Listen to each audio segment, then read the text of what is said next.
All right, for this video, I want to go over the various ways that the owner and operator of a single member LLC can receive compensation from their business. For this video, we'll just be doing exclusively single member LLCs. So that's an LLC with one owner, so we're not covering partnerships. And what you'll find is that the way that you can generate compensation from your business is largely going to depend on the tax classification for the company. So if we start with some basic background information on single member LLCs and their various default tax classifications, when you have a U.S. LLC, it's referred to as a domestic eligible entity under the tax code. And so when you have a domestic eligible entity that has only one member, the entity is a disregarded entity for federal tax purposes. So what does that mean? It means that the entity legally exists. It can open bank accounts. It gets its own tax ID number. It can conduct business, enter into contracts, all those good things.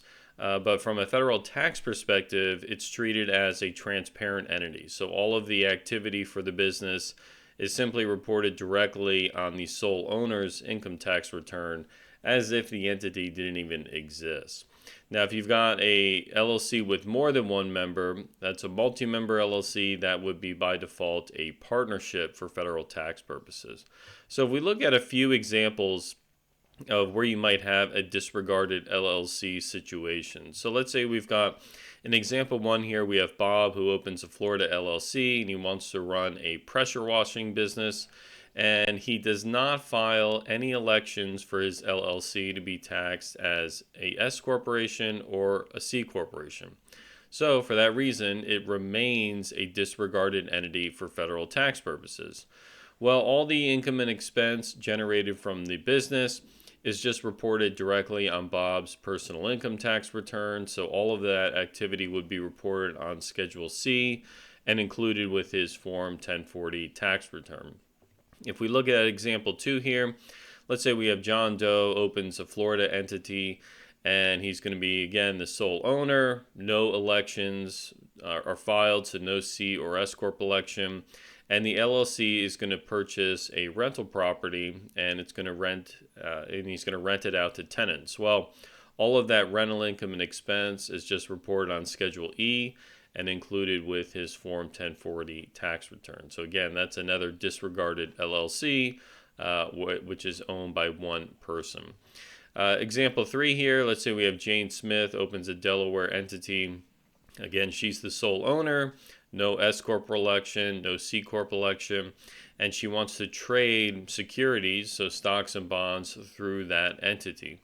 Now, the brokerage account, at the end of the year, the broker is going to issue a 1099, usually consolidated 1099, to report all the interest and the dividends and the capital gains.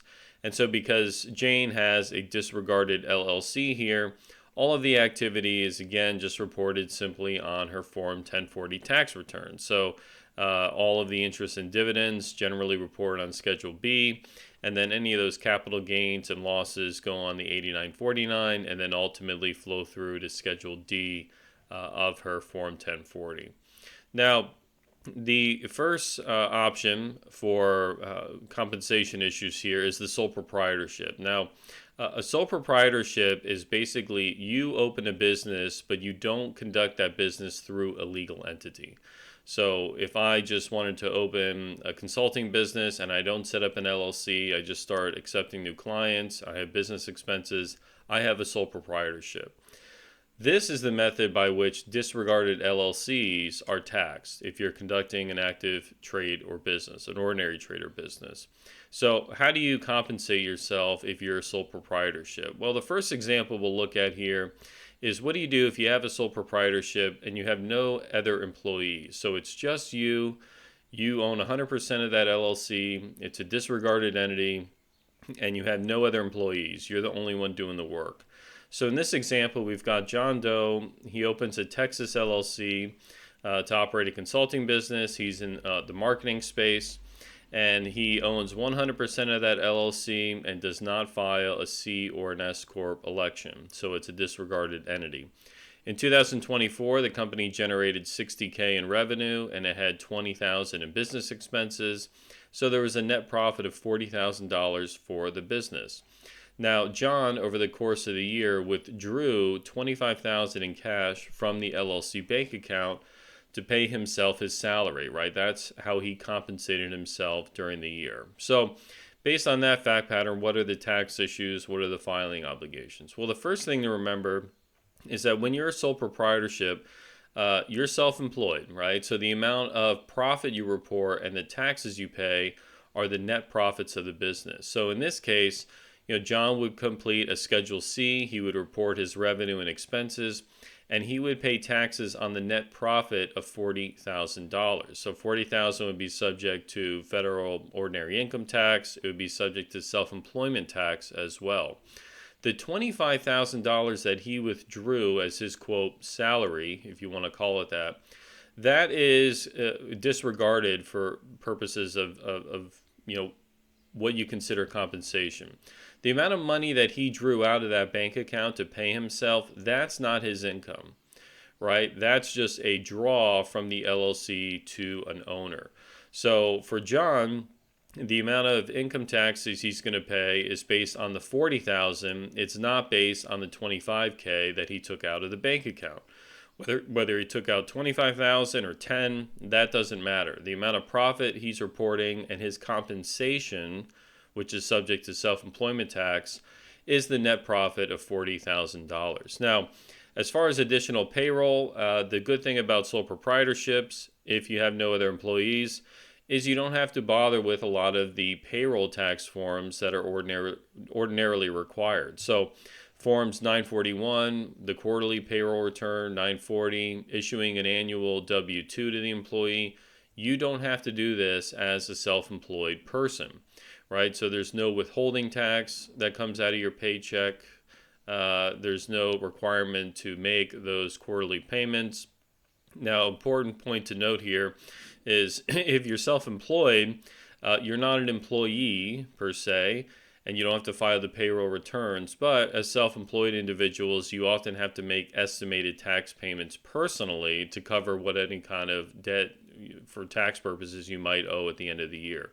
So John doesn't have to file these formal payroll returns, the 941 and the 940 and a W-2, but he should be making estimated quarterly tax payments to cover his anticipated liability, and that's done every quarter by filing the 1040-ES and then making the appropriate payment, whatever that might be.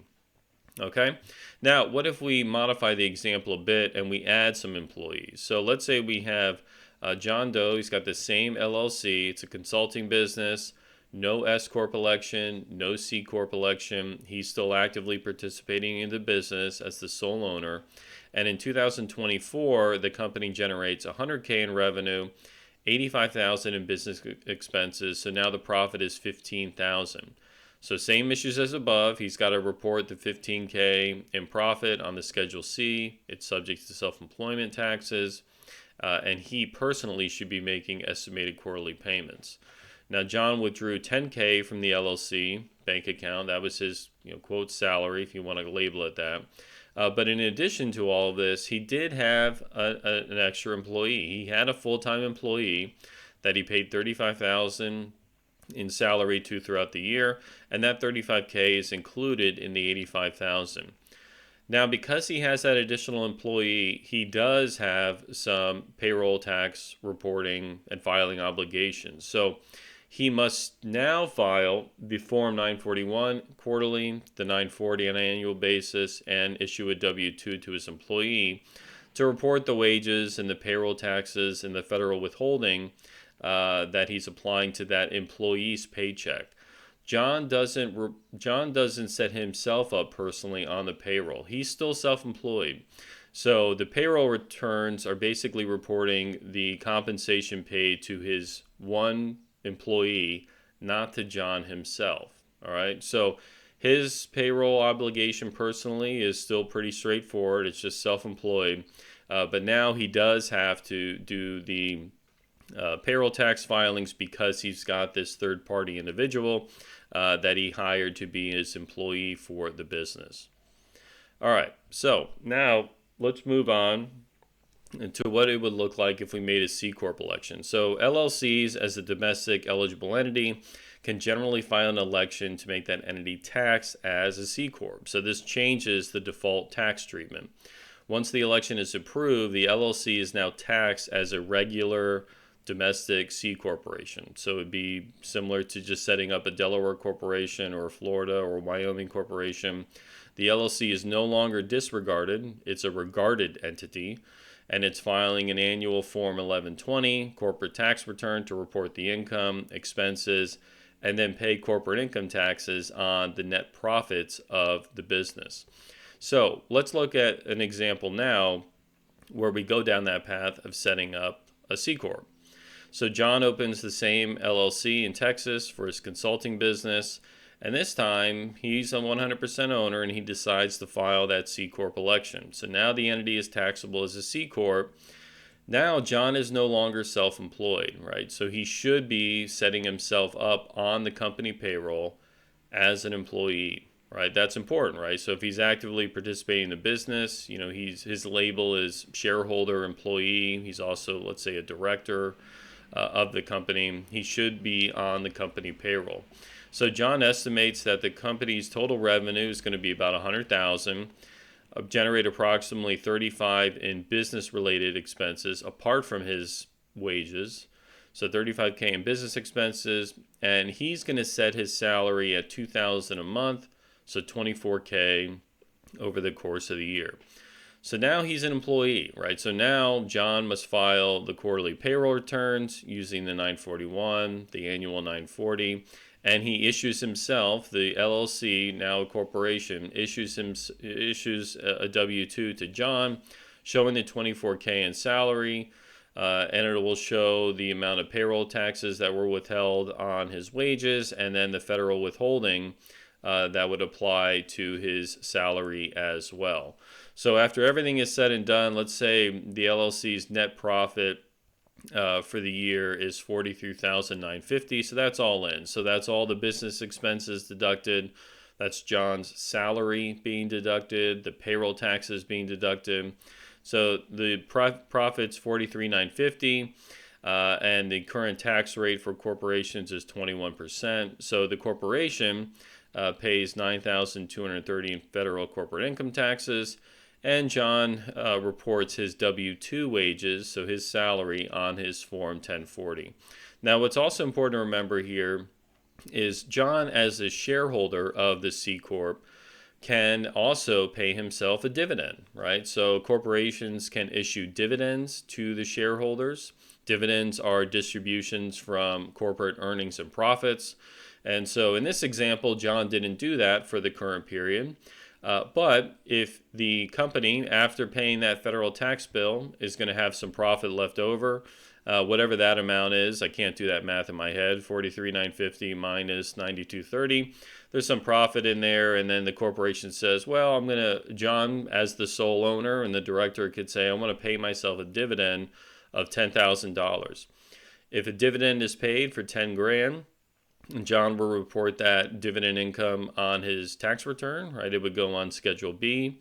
And the corporation would also issue a 1099 DIV for dividend to John, and also report that information to the IRS to document that a dividend was paid.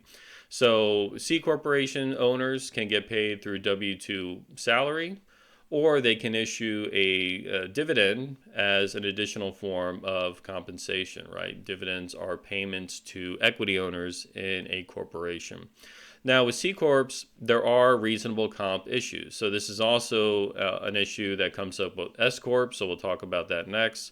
But when you're a shareholder employee of a corporation, you need to set what is considered a reasonable salary. So you look at the kind of work you're doing, you look at the revenue and expenses, so the profitability of the business, and you want to set it somewhere that's not too high or not too low. Now, where is that mark? There's no set rules on this, right? There's no formulaic approach that's been signed off on by the IRS. So you have to use your best judgment.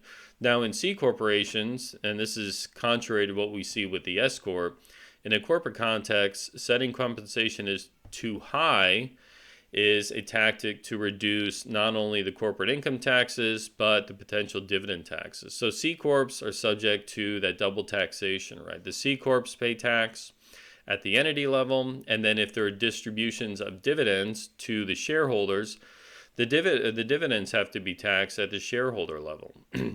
So, in an effort to try to cut down on corporate income taxes and the potential dividend taxes, what we see is, excuse me, a lot of shareholder employees will set their compensation very high to try to keep the corporate taxable income low, right? So by lowering this corporate profit, you're lowering the amount of income that's subject to that 21% rate. And for a lot of shareholder employees at the personal level, their effective rate might be less than that. And so it works out that it helps them save some money. So setting compensation too high, again, not advisable. It needs to be reasonable. All right, so now let's look at the last one, our S corporations. So LLCs as domestic eligible entities are eligible to make an S corporation election to be taxable as an S corp instead of remaining that disregarded entity when you have single member LLCs. Now, S corporation, much trickier to be able to qualify. The first one is it has to be a domestic entity, so it's got to be a U.S. entity. C Corp elections can be filed on U.S. companies and foreign companies, right? There's a lot of leeway there. But if you want an S corporation election, it's got to be a U.S. company, so a U.S. LLC would work. But the owners, it can only be U.S. individuals, so U.S. natural persons, not another U.S. company. And then certain trusts and estates are maybe eligible to be an S Corp shareholder. And there is a cap on the number of owners that can be an S Corp. So the LLC has to have 100 or fewer owners in order to make that election. So in other words, if you have an LLC with 120 members in there and it's a partnership and you want to make an S corporation election, it's not going to be allowed, right? You've got to have 100 or less. Now with S corporations, well, let's look at the example first, and then we'll come back to this reasonable comp issue. So with the example LLC here, we have John Doe, the same Texas LLC consulting business, and he owns 100% of the company. So by default, it's a disregarded entity from day one, but he decides and he wants it to be taxable as an S Corp. So he's going to make that S corporation election. Now, when you are a shareholder in a S corporation and you actively participate in the business, you now are considered employees. So you have to be set up as an employee on the company payroll. And that's generally required whether it's still just you or if you do hire other employees as well. So let's assume for this example, John is doing all the work himself, so no other employees. So he's got to set up payroll for his S Corp where he's the only employee. So for 2024, he estimates that it's going to do about $100,000 in revenue, $35K in expenses, and so he's going to set his salary again at the same $2,000 a month for $24K throughout the year. Now we have a payroll. We have one employee, so the LLC does his quarterly payroll returns. It's got to file the 941, the 940. Again, issue him a W-2 at the end of the year. And then also keep in mind, depending on what state you're operating in, you might have some state obligations as well. You might have state unemployment tax filing obligations and payment obligations. So it really depends on what state you're operating from. So let's say that John goes ahead with this setup, $2,000 a month as a salary. And then at the end of the year, when you finalize the numbers, right, because remember, this was just an estimate at the start of the year. John didn't know what his total revenue would be and what his expenses would be, so he just kind of ballparked it. So his final numbers show $105,000 in revenue, so a little better than what he thought. And his expenses were $61,050. And so the $61,050 includes the payroll sent to himself, right? And so that's really important, right? For S corps, when they make when they pay salaries to their shareholder employees, they are allowed to deduct those costs and the related payroll taxes in arriving at net ordinary income. And that's the same for the C Corp on the previous slide, right? The C Corporation is allowed to deduct the payroll paid to any kind of shareholder employee. So John's got net income 43,950 coming through from the LLC S Corp return. And so John reports that amount of net ordinary income on Schedule E of his Form 1040. And on his 1040, he also reports his W-2 salary. So he's reporting basically two primary figures, right? He's reporting the compensation he received from his S Corp, his W-2 salary, and he's reporting the amount of net income flowing through from that S Corp to him personally. Now, what are some other ways you can get compensated if you're an S Corp shareholder? Well, the third one is distributions, right? So S corporations, you're an equity owner. S corps can make distributions of cash or other property to its shareholder employees. And distributions, the distribution itself is not per se taxable. It's kind of like a dividend, but the distribution is a cash distribution, and it's not reported as income on the personal return. It is tracked as a reduction in the owner's stock basis in the company.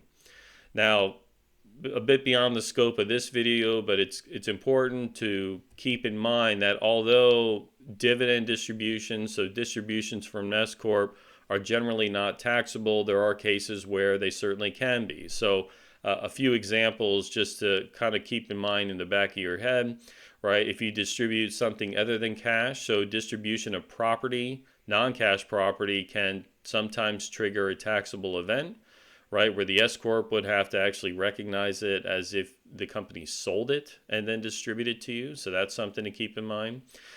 Distributions that exceed your stock basis are capital gains. So let's say, for example, his stock basis is $5,000 and he receives a distribution of $7,000. Well, the $2,000 excess is a capital gain. So distributions in excess of basis can create some tax consequences. But those are really kind of the three ways that shareholder employees are generally compensated, right? There's the allocation of income, the flow-through income that's reported on the return. There's the payment of the W-2 salary.